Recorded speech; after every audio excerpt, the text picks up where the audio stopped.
जय जगन्नाथ दर्शक बंधु आशा करुँची आपण मैंने बहुत भलरे थे। आज मु आपण मानक पई एक टॉपिक नहीं आसुची जोठिकी आसुथिबा प्रभु श्री राम नवमी विषय आसंतु जानिबा। हिंदू धर्मर पुराण अनुसार भगवान विष्णु 10टी अवतार नहीं एथिमध्यरु तांकर सप्तम अवतार थिला प्रभु श्रीराम अवतार जोटा कि से त्रेता जुगर ही नहीं। आसंतु जानिबा पृथ्वी पृष्ठरे प्रभु श्री रामंकर जन्म हेबार बहुत कथा जड़ित होईची। आसंतु गोटी गोटी करी मु आपनको कहि चलिबी। जेपरिक देवादिदेव महादेव माता पार्वती को कहिथिले त्रेतया जुगरे प्रतापरान कलिमर्दन और धर्मरुचकी ए तीन जन ब्राह्मण मानकर अभिशाप्रु से रावण कुंभकर्ण और विभीषण भाव जन्म ग्रहण करथिले एवं ए तीन जन ब्रह्मा को संतुष्ट करी किछि वरदान मागिथिले। ब्रह्मा मध्य संतुष्ट होइथिले एवं रावण तांकर वरदान थिला कि मते मानव एवं बानर छड़ा केही मारि पारिबे नाही कहीं से सेमानक बहुत तुच्छ बोली मने करुथिले।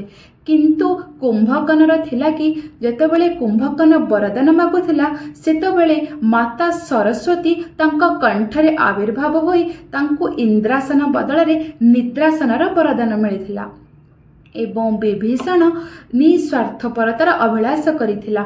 एवं आपण माने जानिथिबे धरा पृष्ठरे रावणर से अन्याय और अस्वार्थपरता एवं बहुत खराब काम जोगु से बहुत खराब काम मध्य करिथिला एवं एथिपाई देवादिदेव महादेव कहिथिले जेतेबेले पृथ्वी पृष्ठरे अन्याय चले एवं अधर्मर बिना अधर्मर जय चले सेतेबेले ए अधर्म को लोप करिबा पाई प्रभु श्री विष्णु से सप्तम अवतार रूप श्री राम अवतार नहीं अधर्म को भांगी धर्मर जय करी श्री राम अवतार नहीं जन्म ग्रहण करथिले।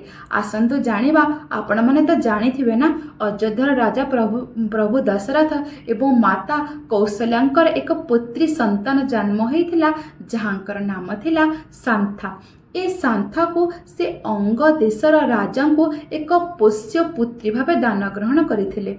तांको परठारु प्रभु दशरथंकर कौनसी भी पुत्र संतान जन्म ग्रहण हो पारुनथिला।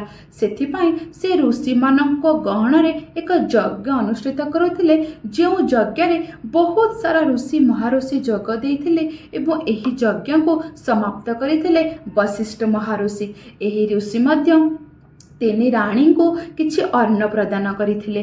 सेथिमध्यरु तांकर प्रथम राणी थिला कौशल्या, द्वितीय राणी थिले माँ कैकेयी एवं तृतीय राणी थिले सुमित्रा। एवं एही तीन जन एही प्रसाद सेवन करबा परे कौशल्यांकर पुत्र संतान जात हला जहांकर नाम थिला प्रभु श्रीराम एवं द्वितीय रे कैकेयींकर जो पुत्र संतान हले से थिले भरत एवं तृतीय रे सुमित्रा राणींकर जो पुत्र संतान दुई जन जात्रले जनक नाम थिला लक्ष्मण और शत्रुघ्न।